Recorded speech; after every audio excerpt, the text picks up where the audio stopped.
Good morning and welcome back to Shantikun online classes. Children, we were reading about chapter number 5, Health and Hygiene. Today we continue our chapter number 5, Health and Hygiene, and discuss some important factors like communicable or infectious diseases. Children, communicable diseases means like protozoa, bacteria, virus and fungi. These are the main sources of the communicable diseases. In previous lecture we already discussed about the protozoa, bacteria and virus. Today we discussed about fungi. Fungi mostly cause infection of skin, eyes, ear and hair. तो fungi ज़्यादातर हमारी skin infection फैलाते हैं या eyes infection, ear और hair के भी infection fungi के थ्रू ही फैलता है. Communicable disease pass from one person to another through different ways called modes of transmission. तो कम्युनिकेबल डिसीज़ होते हैं ये एक इंसान से दूसरे इंसान में फैलते जाते हैं और इस तरह के मोड को हम बोलते हैं मोड ऑफ ट्रांसमिशन. ठीक है.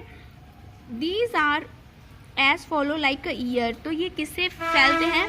Like air disease like meals और measles, common cold and influenza spread through air. तो ये जो हमारी बीमारियां होती हैं लाइक इन्फ्लुएंजा, तो ये या फिर कॉमन कोल्ड, मीजल्स, ये हमारे ईयर के थ्रू फैलते हैं. When a sick person sneezes और coughs it release many germs in the air. तो जब एक बीमार इंसान जब छींकता है या कफ करता है तो उसके अंदर से ईयर के थ्रू बहुत सारे जर्म्स रिलीज होने लगते हैं.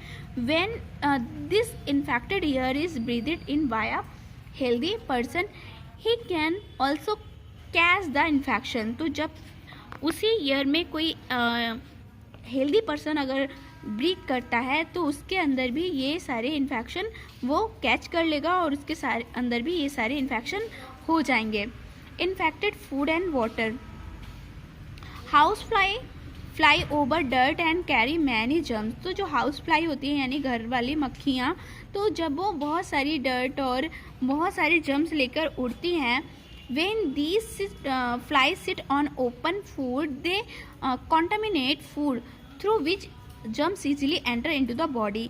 तो जब ये हमारे खाने के ऊपर बैठती हैं, खुले हुए फूड के ऊपर बैठती हैं, तो क्या करती हैं, फूड के ऊपर बहुत सारे जर्म्स को रिलीज़ कर देती हैं और जैसे ही हम वो फूड खाते हैं वो हमारी बॉडी में डायरेक्टली एंटर कर जाता है.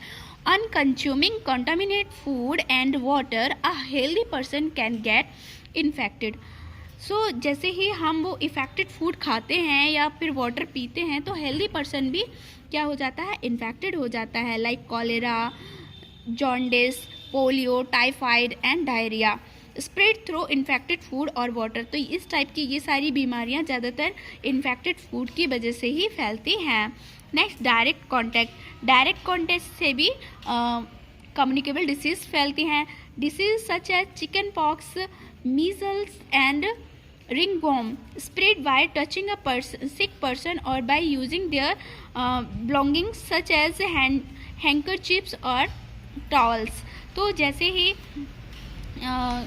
चिकन पॉक्स जैसी बीमारियां हैं, इन लोगों को अगर डायरेक्ट कोई इंसान टच करता है तो या फिर उसकी कोई भी बिलोंगिंग्स हो गई, उसकी मतलब छुई चीज़ें हो गई, जैसे कि उसका हैंकी हो गया, उसकी टॉवल्स हो गई, उसके कपड़े पहन लिए, तो इससे भी उसको किसी हेल्दी पर्सन को ये डायरेक्ट प्रॉब्लम हो जाएगी. Insect bite. अगर कोई कीड़ा काट लेता है तो सम इंसेक्ट्स सक ब्लड. कुछ इंसेक्ट ऐसे होते हैं जो खून को चूसते हैं. When a mosquito bite a person suffering from malaria it sucks blood that contain the germs of malaria. तो जब कोई मच्छर किसी मलेरिया से पीड़ित व्यक्ति को अगर कट करता है, उसका ब्लड सक करता है, तो क्या होगा, उसके अंदर मलेरिया के जर्म्स आ जाते हैं. When this mosquito bites a healthy person the germs are passed on the healthy person and the healthy person also develop malaria.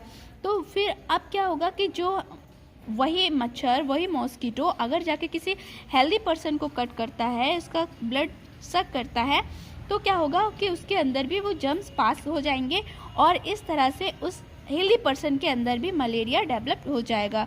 Diseases such as malaria, plague, yellow fever and dengue are the spread by the bites of the insect such as rat, fleas, bugs and sand flies. तो ये सारी बीमारियां जो होती हैं जैसे malaria, plague, yellow fever और dengue, ये सारे किसकी वजह से होते हैं? ये सारे इन्हीं कीड़े मकोड़ों के काटने से होते हैं।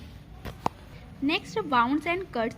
Germs can enter your body through open bound और कट। तो जर्म्स आपकी बॉडी में ओपन जो घाव होते हैं या कट लग जाता है उसके थ्रू भी एंटर कर जाते हैं। देयरफॉर वॉकिंग बेयरफुट और leaving bounds uncovered can be dangerous. इसीलिए नंगे पैर घूमना या फिर आपके जख्मों को खाली छोड़ देना ऐसे ही, तो वो भी डेंजरस होता है, खतरनाक होता है। डिसीज लाइक टिटनेस में स्प्रेड थ्रू ओपन बाउंड्स। तो टिटनेस जैसी बीमारियां इसी की वजह से फैलती हैं। ओके चिल्ड्रन, तो अब आपको होमवर्क में आपको ट्रू एंड फॉल्स करने हैं।